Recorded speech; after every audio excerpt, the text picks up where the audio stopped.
Welcome to this session on Doughnut Economics for Business and Finance. I'm Erinch Sahan. I'm the Business and Enterprise Lead at Doughnut Economics Action Lab. We have an amazing grouping of people today. We're going to treat this as a three-part session. We've got 90 minutes together. At the beginning, I'm going to give a brief introduction to Doughnut Design for Business, which is our tool for the way that businesses can engage with Doughnut Economics. After a short introduction from me, which will include some slides, we're then going to move into two very engaging conversations with people that are engaged in these very ideas of how do we design businesses in order to help humanity into the donut. We're going to have one focused on steward ownership, a second one focused on worker and employee ownership, democratic business models, and we're going to come back at the end with a broader discussion with some Q&A as well. So throughout, I encourage you to put your questions into the Q&A, into the chat function of the webinar as well. I'll be accumulating these for the final 30 minutes that we'll have with all of our panelists, where we'll be exploring the ideas and the questions that come up and arise. So let me begin by sharing my screen and giving an introduction to Doughnut Design for Business. But first, this is what our panel looks like today. Let me just switch my view around. And what you see is an amazing collection of people who are ready to explore some of the more challenging but critical aspects of the way we design businesses, particularly ownership models. We've got Margot Dalal from Seed Commons, who'll be joining Kurt Leon from Transform Finance and David Lids from Appalachian Field Services in our second panel to talk about worker ownership models and particularly the finance journey for those sorts of worker-owned enterprises. In our first panel, which will be led by Annika Schneider from Purpose Economy, on the right that you can see, we'll be joined by Stefan Schenk from Stapelstein and Laura Herkel from Purpose Evergreen Capital, who will be looking at the steward ownership model in particular and looking at the journey that Stapelstein has gone through in its own steward ownership conversion and how it has engaged investors and finance in that journey. So we're first going to have a brief introduction to Doughnut Design for Business. We're all here because what we are interested in is reversing this picture, right? We want to get humanity into the donut. We want to eliminate the overshoot on the ecological ceiling that you are seeing, and we want to also cut back on the shortfall on essentials of life that we're all also experiencing around the world. And business and finance has a critical role to play. In the last few years, we've seen a reversal of some of the initial enthusiasm for ESG, sustainability, and other buzzwords that have emerged in the business space as corporates have become less ambitious, and the mainstream design of business has really demonstrated how it can hold businesses back from pursuing the kind of transition and transformations that are essential to help humanity into the donut. Meanwhile, we have accelerated our use of materials. We have also seen, including today, a huge news from financial markets that are saying, actually, we're on the right track. This is the right direction of travel. You would have seen huge jumps in stock markets this morning if you follow the financial markets. But all along, what we're seeing is a mismatch between the indicators of financial and business success on the one hand, and the indicators of social and ecological success on the other. The economy is telling us we're doing well, whereas ecological and social impact is getting worse. So we need to reverse this. And this is going to happen through a redesign of business. What we have created at Doughnut Economics Action Lab, working with dozens of organizations around the world, and now over 900 businesses around the world, is a set of materials that have come together in a tool called Doughnut Design for Business. And what it does is it builds on the work and thinking of author and theorist Marjorie Kelly that says to understand the deep design of business, the DNA, the core of business, we must explore its purpose, its networks, its governance, its ownership, and its finance. And what we look at is how do we go from the left-hand side, which is about how does a design of business block transformative action, towards the right-hand side. How could a redesign of business unlock transformative action? Now, a community of practice has now emerged. So if you're new to this conversation, you're thinking, look, there's something about the donut. I want to use this in my work. How do I do it? Well, the invitation is to join this community of practice, which is now nearly 100 organizations around the world who are taking the tool that I've just mentioned, using it in their work. They're completing a self-declaration form, which allows them to be listed as a values-aligned organization on the Deal platform and be listed amongst these organizations around the world who are using this to run workshops with business communities, individual companies, with business leaders to help them go through a journey of enterprise redesign through the perspective of Doughnut Economics.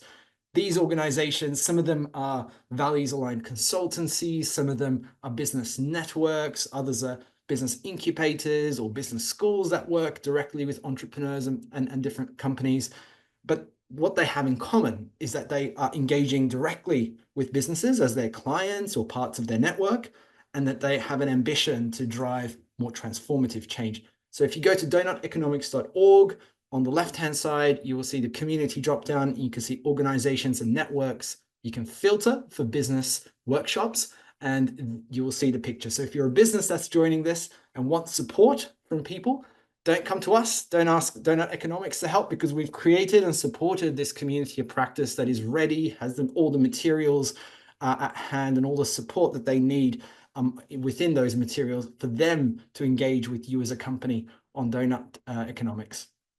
So let's sit back and let's think about the concepts through a very rapid introduction to the ideas that underpin everything I'm talking about. On the one hand, to get within the donut, within the planetary boundaries, we're going to need to adopt regenerative practices across the economy. So ecologically regenerative ideas such as modular product design, or designing factories as forests, or making sure we've got circular fabrics across the fashion sector, or making sure that we can restore nutrient loops such as Sanergy Toilets does with affordable toilets where the human waste is treated, sanitized, and put back into agriculture. What these have in common is a deep sense of ambition in the way that they design themselves, so that their products, their processes, their operations are working with and within the cycles of the living world. It's drawing from concepts like circular economy and biomimicry in order to adopt those practices, those actions.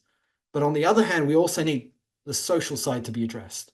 So we need distributive practices which are sharing value far more equitably with all who co-create that value, and sharing opportunity far more equitably as well. And the examples are emerging across the world that are deliberately designing their engagement with workers, with communities, with consumers, with governments in a way where it's deliberately distributive by design. And these are the kinds of practices that we need to unlock. Now, at the heart of the Doughnut Economics perspective that we have been testing, engaging, and developing over the last years is a realization that to drive this into the mainstream, to have ecologically regenerative and socially distributive business actions and strategies at the mainstream of the economy, we're going to need a deeper transformation. And that transformation can happen through a number of ways. We recognize the critical and essential nature of so many different ways of achieving this. It could be through regulation and exerting public pressure. It's absolutely pivotal to have, whether it's trade unions or consumer groups or community organizations, as well as smart, effective, and well-implemented regulations that are making sure that the playing field is leveled and there's an ambition for the broader economy. We also need to see much deeper and more ambitious, enlightened leadership as well among leaders of businesses of all kinds and across all sectors. We need to see much better reporting of impact, understanding of impact, commitment to targets that are going to drive the business's success. And we also need to make sure that we're able to make the business case much more effectively. There is no business, there is no profit on a dead planet or in a society that is falling apart. overall, in the long term, getting inside the donut is a broader economic case. And there's a case for the resilience of businesses as well, who are able to become fit for the future and retain a social license to operate. So all of these are essential levers for change, and we respect and support all of these. But we want to also underpin that for these to be effective, we need businesses designed to support and not hinder these efforts. That means that to reinforce them and to drive the kind of ambition that Doughnut Economics needs, we focus on transforming the deep design of business. Because unless we also make sure that businesses are focused on the needs of communities and the planet and nature, they're going to fight against the regulations. They're going to hold back the ambitious action driven by communities or workers. We're also going to see businesses holding back enlightened leaders, as we've seen so many corporate leaders in recent years held back by the model of ownership or governance. We're also starting to see targets being set, but the action not following. So a lot of great number crunching, science-based targets initiative was mentioned in an earlier slide, huge amounts of corporate commitments, but the action isn't following for so many of the companies. And the business case as well is too narrow and too financial. So in order to make these other levers of change effective and successful, we're going to also need to transform the deep design of companies so they lean in to those changes rather than fight against and try to avoid them. So that's where Doughnut Economics focuses. And at the heart of it, it's a transition from that 20th century question that underpins enterprise design, which asks how much value can we extract through this enterprise, and a move towards a 21st century version of that question that must underpin the deep design of business. How many benefits can we generate through this enterprise? So we've normally got a long list of examples for this, but a quick run through, whether it's purpose, we can look at examples like Tony's Chocolonely and others that are saying, look, our purpose is something bigger than profit. In their case, 100% slave-free becoming the norm in chocolate, and implemented through a mission lock, through guardian shares that are making sure the purpose is at the heart of decision-making. Networks, those deep relationships across supply chains, for instance, that El Puente is able to ensure through having a model where it is co-owned and co-governed by the supply chain as well as its own workers. Examples such as Faith in Nature that are saying, let's put nature on the board through having a board seat for lawyers for nature in the UK. Or examples like Patagonia that have taken inspiration from the steward ownership model to say, hey, let's make Earth our only shareholder. And examples like Selco in India, which are saying, let's design our internal reinvestment so that we can ambitiously pursue the business model of creating decentralized and energy access that is based on solar and renewable energy across rural communities in India.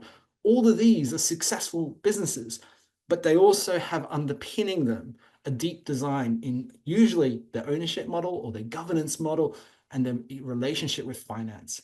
And that relationship with finance is at the heart of so much of this.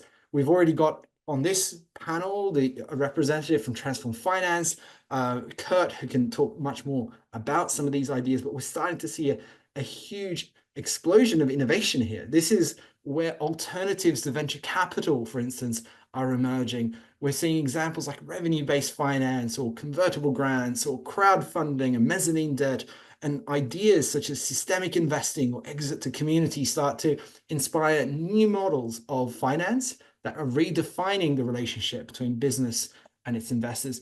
So much of the redesign of business happens through these, and that's why today's panel will focus a lot more on that relationship between investors and finance on the one hand, and the enterprise and founders on the other, to see how to navigate that more effectively to make all of this a reality. I also want to mention we've just done a bit of a soft launch, a quiet launch of 14 case studies that are available as one of our tools at doughuteconomics.org. You can find it in the business and enterprise thematic page as well. And these are amazing examples that essentially tell the story of businesses, very diverse businesses of all kinds, from steward-owned companies to cooperatives and mutuals to businesses that are deploying different sorts of social enterprise structures and different models of governance and ownership. But they're telling the story of something interesting and unique that is happening in that business that is enabled and unlocked through the deep design of the business, something happening in the way it's being designed. So that relationship between what the company does and how the company is structured, that is at the heart of Doughnut Design for Business. Some key tips to focus on, because we've been drawing from and learning from business practitioners around the world that are using these ideas and models in so many different ways. One is to focus on the practical ideas that need unlocking. We need to unlock circular design. We need to unlock deep and committed relationships with workers and the communities, for instance. Focusing on that is a critical starting point. The second is to explore diverse enterprise design ideas to enable those possibilities. So some of the ideas, the off-the-shelf models you hear about are fantastic, but we need deeper innovation, more bespoke models that are appropriate for the specific context of the business. We need to redesign that relationship with finance, as I mentioned in the previous slides. We need to also engage in policy and public policy at national level, at local level, that can be supportive of these sorts of models. And critically, and maybe most essentially, we need to make this fun. It's about the future. We're designing and creating the enterprise of the future economy that we must all co-create together. So as I mentioned at the beginning, if you want to be a practitioner of this, you want to use this with your clients, for instance, then we have a process for signing up to become one of those organizations that are listed as on our website. It's really for anyone that truly is values aligned and ambitious on this, and we've got a vibrant community now of those organizations. But everything we do, everything that we are focused on is available at doughnuteconomics.org. Again, if you go to the themes, business and enterprise, there's a lot more detail on everything I said, including the policies and processes for engaging with Doughnut Economics with a focus on business. So having said all that, exactly 15 minutes in, I'm going to pass over to my first panel, to Annika from Purpose Economy, who's going to unpack the idea of steward ownership and that transition and the engagement between steward ownership of a company and investors in making this a reality. So Annika, I'll stop sharing and I'll hand over to you. Thank you so much. You can hear me well, right? Perfect. Yes, when I woke up this morning, I thought, to be honest, that it's a good day for a hopeful story. And that's what we'll do in the next 25 minutes. We'll hopefully bring a hopeful story to all of you.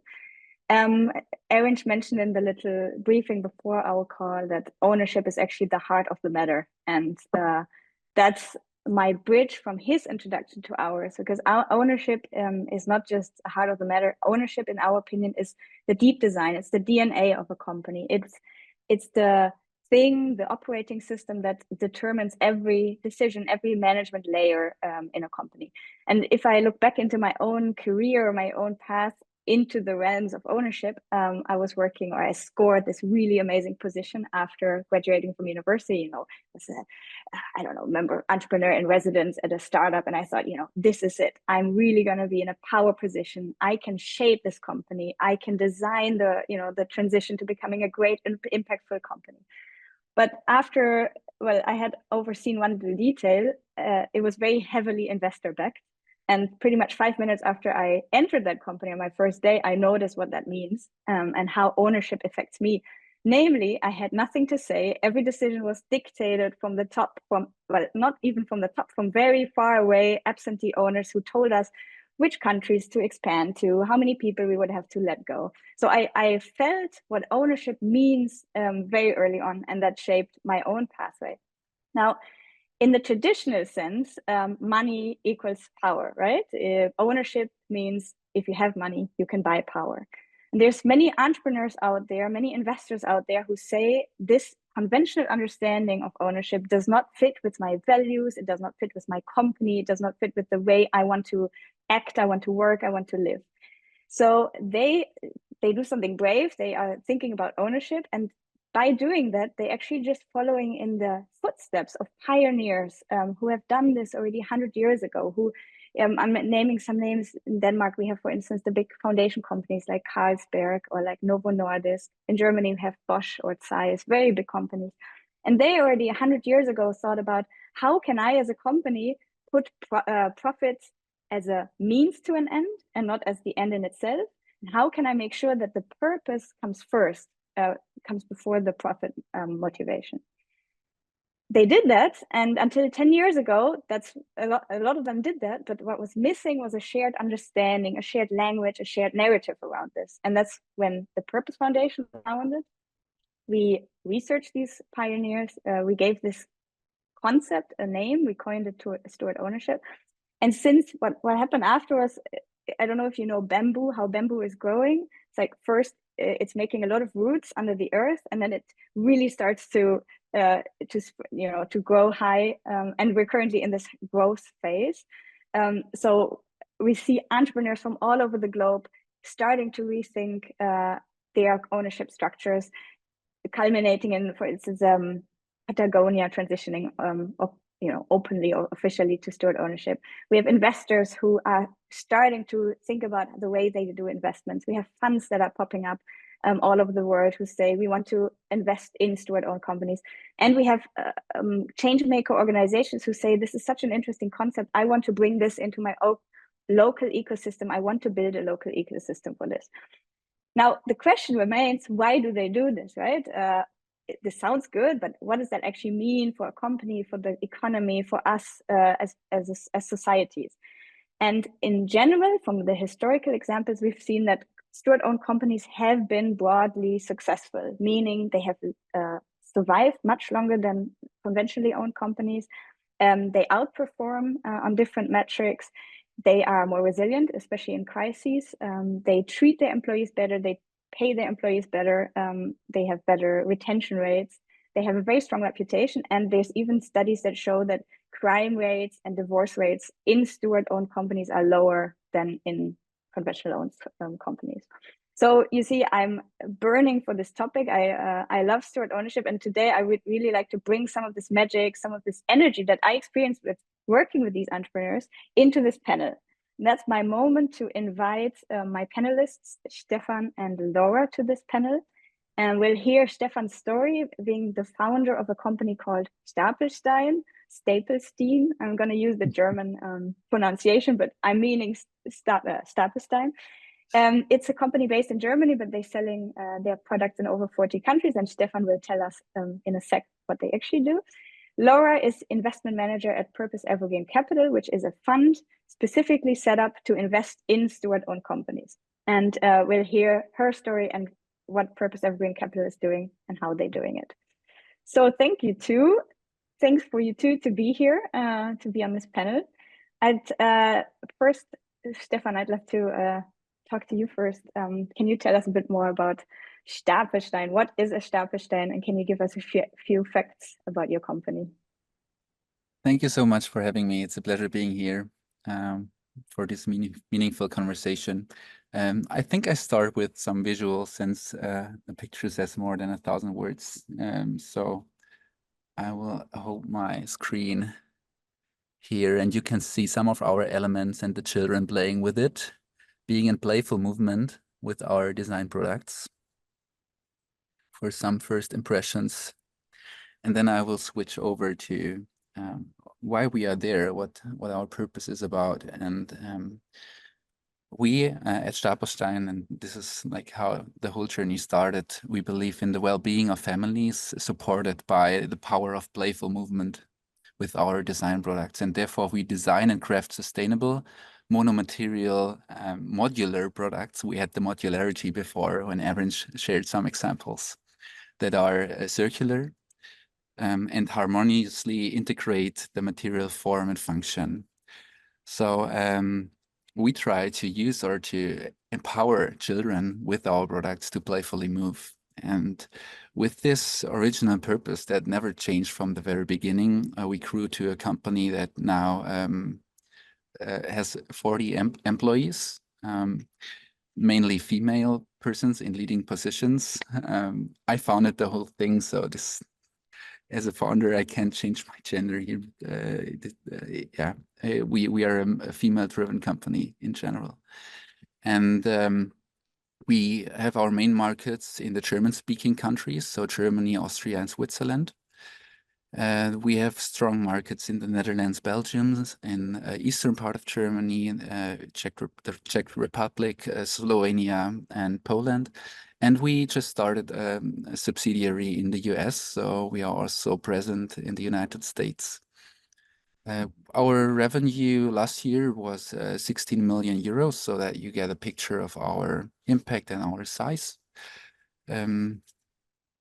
Yeah, and we are structured as a teal organization, meaning that we work in circles and in roles, and our meetings are structured in governance meetings where we work at the or on the structural parts of our company, and then we have the tactical meetings that are like for operational day-to-day business topics that we discuss there.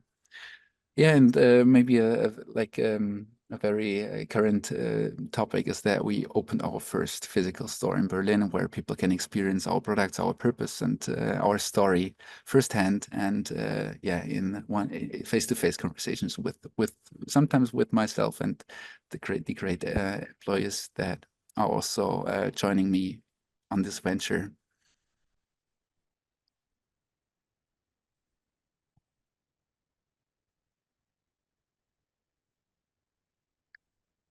Well, I think Annika has just frozen. Okay. But yeah, I'm back. I'm back. You're back. Yeah, that was... Sorry. Sorry, my internet is weird. Stefan, thanks. I would love to. So you said you're 60 million in revenues now, and you only started 8 years ago.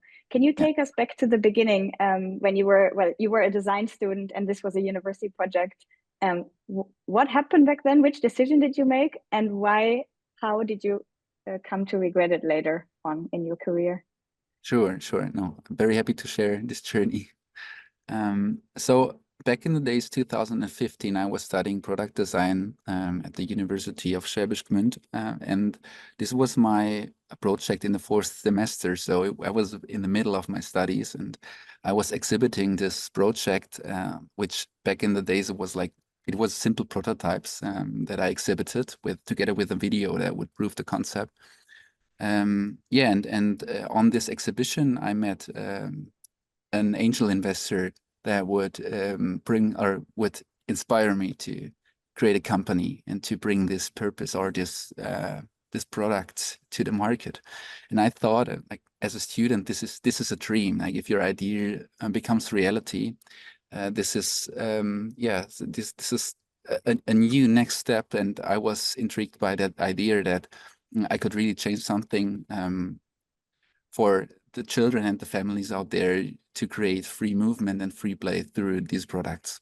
So I in this fascination and through that inspiration, I was founding a regular GmbH, which is like basic company structure in Germany, with this one angel investor that brought in a second angel investor, and both of them invested 50,000 euros. And because I didn't really think about the ownership structure, we were just dividing the company between the three of us, meaning that with me, there were like 33% remaining, and the other two investors had, the other parts, the 66 point something percent. And from there, I was building and bootstrapping the company with this 100,000 euros and brought it to the first profits in the year of 3 years later, in the year of 2019. And with this first profits, for me, it was like starting with this purpose and believing in this purpose. It was crystal clear that I would reinvest this money. But my other shareholders had other ideas, and they really wanted to get this money out of the company and have their private profit here and their dividends. And this was it changed everything back then, because it was like I'm a beekeeper as a side fact, and if you want to have a sustainable beehive, you don't take out all the honey. You leave as much honey as the bees need to sustainably get into the next year, and they just wanted to get all the honey of our company, and that didn't feel right back in the days. So I knew there's something wrong in our statutes. So I was researching and trying to find any detail or niche in our contracts to get out of this situation. But the main problem was that our design protection was laying within the company, so I could not like get it out of the company. So I was in the situation to either leave the company myself personally, but kind of donate the idea, and they could just like keep going like they wanted to in this very capitalistic way, or I would kind of get them out of the company, but there was no way to get them out without loads of money, and being very frustrated and also blocked. So all my creativity was blocked, and I was kind of frozen. I heard about steward ownership, and I was contacting you guys, and we were in first conversations, and through a 2-year conversation with the shareholders and negotiations, we finally made it to transform Stapelstein into a steward-owned company, meaning that the 2 shareholders left the company, and I could 100% focus on the purpose and being free again. And this is maybe like the sentence that brings everything together. We are standing for free play. So I was asking myself, how could we stand for free play if we are not free ourselves as a company? So nice. Thanks, Stefan. That's exactly the bridge that we're going to now throw to Laura, because that's the moment when you two met, and when your 2 organizations found each other, you looking for a solution to get out of the stalemate, and Laura, as an investor for steward-owned companies, being able to help you. So I'd love to ask Laura, or shine my spotlight on Laura for a sec. Laura, Purpose Evergreen Capital is an investment fund that invests in steward-owned companies. Why was it founded? What does it do at the moment? Yeah, hi. Thank you for having me as well. Well, I'm with Purpose Evergreen Capital. I sometimes say PEC, so it's the abbreviation. Well, it's an investment company, as you said, providing patient value-aligned capital only for steward-owned companies. And mainly we invest in phases where capital is needed for the transitioning into steward ownership, also for growth capital and succession cases. And actually, it was really born out of the necessity, as you already implied now, because there are these situations where companies need to transform, and this kind of capital was not available back then. So our goal was not, hey, let's open a fund, but we really saw the necessity in the market of thinking the quality of capital in a totally new way. So that is when PEC was founded more or less 4 or 5 years ago, and we're trying to reinvent a little bit how to provide capital. And current investments are, for example, mostly European companies, for example, like the Dutch pioneering healthcare company Buurtzorg. And we've also invested into organically grown company, a US-based organic retailer. And that's also how we met. Thanks. Erinch posted 2 case studies in the chat that you can all download or read, because the role of PEC gets a bit clearer too. But that's my next question, Laura. So you 2 met. What did you do? How did you help Stefan to solve this stalemate? Yeah, you know, we really met in the situation where what Stefan really described very lively, like this blockage situation. And it was really also a little bit shocking for us. I mean, we see different phases, but it was really like to see there's a company with great energy and great spirit, but it was totally blocked in this situation of not being able to move. And then obviously, like the conventional money wasn't an option because it wouldn't have solved the blockage that you also described before. So that is like, so the conventional money was not an option. So that is when you learned about PEC and that steward ownership aligned financing, that's how we call it usually, does exist. And that was like the conversation we had, that it allows you to regain the power and to really get the control back, but at the same time do get the money you need to buy out those, in that case, to buy out those or previous investors, to also to give them the opportunity to lead on their path. So Laura, you mentioned now what Stefan did. Could you pinpoint again for everyone what is a steward-owned company? What is now the exact difference? Yeah, I think we've heard it before, Erinch. I think you also pointed it out in your entry. It's like really about the deep design of the business. Annika also said it. So in the control of the company lies within the company, and the profits, they are made for a purpose and not just, they are not an end to itself. So in that case of Stapelschein, it really means that all the voting rights got back to the team, to the stewards, the ones who really know and do execute everything in the company. And the profits stay within the company, in this case, or stay within the company, which means they are reinvested into the company. Or Erinch, you also said they can be distributed in a socially fair way. So maybe, you know, used for the company to strive and to fulfill its purpose. And also in parts, they're used to cover capital costs, like it was in our case, because obviously we don't, it's not an option to provide free capital, but we, yeah, that's like the core I would describe. Thanks. Yeah, cool. Stefan, if you compare now the investment, how it was before, the relationship that you had with the investors, and now the relationship that you have with PEC, how do you experience it now? Can you tell us a bit about your collaboration? Sure. I think I would like to compare it with our main topic, which is like designing great products for families. And if you are with children, you often see that like adults would not treat them on eye level, but there are parents that treat them on eye level and see them on eye level. And I would take this picture to describe the difference. So before the transformation, I didn't have the feeling that I talk with my shareholders on eye level, because they really let me feel that they have the power and that I'm the minority. And now with PEC, we really have like, yeah, conversations on eye level, and we can talk to each other. We don't build bubbles to impress each other. We honestly and directly talk to each other as soon as there's something to be spoken, and we try to help each other. So it's a very supportive collaboration that I experience.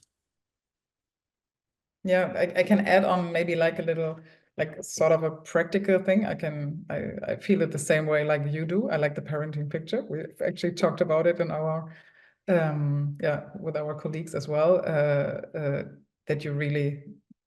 we're really trying to reframe this. But like in practical, I would also say if you have a topic you talk about, you bring it into the room and you find a solution together, instead of both parties bringing a solution into the room and discussing it. And also, like, rather than thinking of all the things that, I think that's really a conventional investment habit, let's say, to really think about all the bad things that could happen and try to let's say solve them in the beginning. We try to include more a process that allows and that defines that we'll always talk to each other, and that there's always a conversation that takes in both sides, both views, and that we'll find like the best solution, fulfilling, if possible, all needs. Laura, if you now go out in the investment world and you tell other investors about this, what do they say? What do they say? What do they think? Are there other ones interested? Can you tell us a bit about the world that you see out there? Yeah, well, it depends on who you ask. If you go out there, I mean, it's still a pioneering approach, and it's still light years away from conventional VC money or private equity money. So I think, it's still a way to go. But actually, over the course of the last years, as you use this bamboo picture, I think it works for this. We really see more and more capital providers, like popping up out of the ground, and there's a very strong interest in our work, and that's also very nice about our work. That part of our of my daily work is also to share my knowledge with them, and we really see this interest rising. So for example, there are existing funds opening buckets just for steward ownership even in a 2-digit million euro volume. And there's also family offices thinking to include this into their investment strategy. And there's also many, many private individuals or angel investors who are really already doing it. And yeah, so I think all in all, it's still pioneering, but I think there's very good reason to be hopeful that this is growing, and we're also working on that and trying to boost that or enable that. Cool. Looking at the clock, we have to come to an end, but I prepared a very short rapid fire. So I would like to ask 2 questions to each of you, and you have 1 sentence or 1.5 sentences to answer them. So Laura, let's start with you. What's your favorite part of being an investor in steward-owned or for steward-owned companies? Well, I think looking back at this, being this now for 3.5 years, I think it's really the underlying positive image of human nature, because I think like really not doubting in the beginning, but really having the positive image in the beginning and assuming the best. I think it really makes a difference, and it's such a beauty about about my everyday work. A little pathetic, but and it's what? No, I love it. What does an investor get out of it? Yeah, that's like, you could think, okay, is it really, it sounds very nice, but who's actually really doing it? Or okay, 1 sentence. So I think investors do get a fair return. And as you also pointed out with the data, I think from the risk profile, this is a very interesting investment. And then you have the add-on of the experience of a different kind of relationship. Thanks. Stefan, what was the biggest thing that changed for you since you transitioned to steward ownership? So I think it's the interactions with our customers, since it transforms everything. When I know, based on our statutes, that our promises we make cannot be undermined by ownership structures behind the scenes. Yeah. So cool. It's a huge So difference. if you founded another company, another Stabelstein, would you choose steward ownership right from the start? I would never change that anymore. So I would always try to found a company in a steward ownership model. Yes. Cool. Thanks. Well, with that hopefully positive, hopeful message, we'll hand over either back to Erinch or over to Kurt. Thank you, Annika. No, that was a wonderful exploration of some of the real life challenges and some of the necessities for us to redesign business if we want to unlock action, if we're not just focused on the things that currently aren't moving the needle, and that we need to unlock the action needed, whether it's the internal investment, it's the enabling of taking on strategies that we need for businesses to help this transition, to help humanity into the donut. That was an amazing introduction. We're going to move from steward ownership now to worker ownership models. And I can't think of an organization that is better equipped to drive this conversation than Transform Finance. Their work on alternative ownership enterprises is groundbreaking, it's pioneering, and it is focused on finance. It is focused on how do we talk to investors? Where is the finance that is available for this? Holding a real world perspective on an exciting idea, meanwhile remaining connected to some of the most exciting models, such as those that you're about to hear now. So Kurt, I'm going to pass it over to you for the next 25 minutes. A reminder to everyone, put your questions into the chat or the Q&A, and I'll be pulling them up for the final session where we all come together and have one big discussion. Excellent. Thank you so much, Erinch, and thank you so much also to the Purpose team and Stiftung for that really, really amazing conversation. I've been personally such a fan of the steward ownership models that Purpose has been pioneering in Germany and beyond, across Europe and now globally. And I think all of the points that were brought up, you're going to hear in this conversation as well, as we talk about employee ownership, particularly the cooperative model. So definitely keep drawing those lines and asking questions, and we'll bring it all together at the end to kind of like form this big picture of what enterprise design really looks like when we're trying to transform the economy. So first, I just wanted to give a quick intro to Transform Finance for those who aren't familiar. So we're a nonprofit organization based here in the US that creates insights and actionable strategies for all those stakeholders who seek to challenge legacy investment approaches and seed new transformative investment models. We've been around since about 2013, looking at strategies across the entire investment ecosystem that are building out what a new model of finance can really look like, particularly one that balances power and benefit between investors and other stakeholders. So we really look at this question of power and who's calling the shots in driving the economy through capital. So again, a lot of that was discussed in the prior conversation about steward ownership, thinking about how do you kind of rejigger the enterprise so that investors are not, sitting in a skyscraper somewhere and telling you what to do in your operations. Throughout our entire journey, the question of ownership has been a real through line for everything. Communities really care about it. Business owners care about it. There are mission-driven investors who care about it. And we really don't think that we can build a new system without really tackling this question.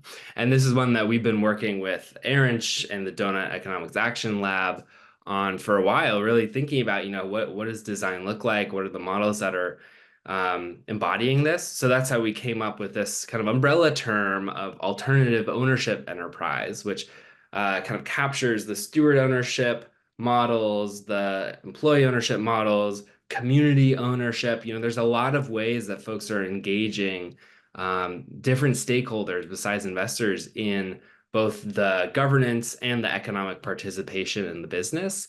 And we feel that all of these kind of form this constellation of approaches that are building kind of a more sustainable foundation for what we want to go forward. Very, very aligned with the concept of the donut, as Erinch led this conversation with, and staying within the boundaries of the planet and of serving society as a whole.